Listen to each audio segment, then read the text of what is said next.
বর্ধমান জেলার গলসি এলাকার একটি হোটেলে মধুচক্র চালানোর অভিযোগে চলল পুলিশের অভিযান। হোটেলের ভিতর থেকে উদ্ধার 12 জন মহিলা সহ 3 জন পুরুষ। এলাকায় এমন ঘটনার জেরে বেশ চাঞ্চল্য ছড়িয়ে পড়ে। উৎসুক জনতা ভিড় জমান হোটেলের বাইরে।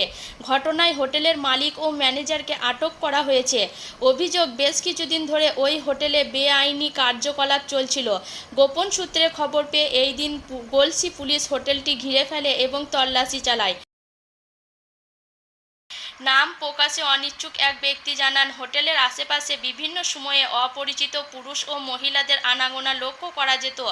তাছাড়া সন্ধ্যা নামলেই হোটেলের পরিবেশ পাল্টে যেত।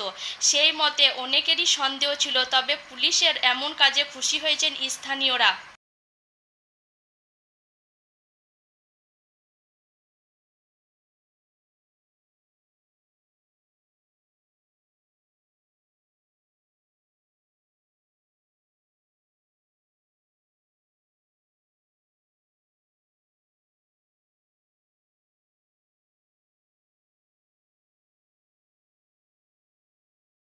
ঘটনাস্থলে উপস্থিত ছিলেন ডিএসপি অজয় শঙ্কর চট্টোপাধ্যায়, সিআই শৈলেন্দ্র উপাধ্যায় এবং গলসি থানার ওসি অরুণ সোম।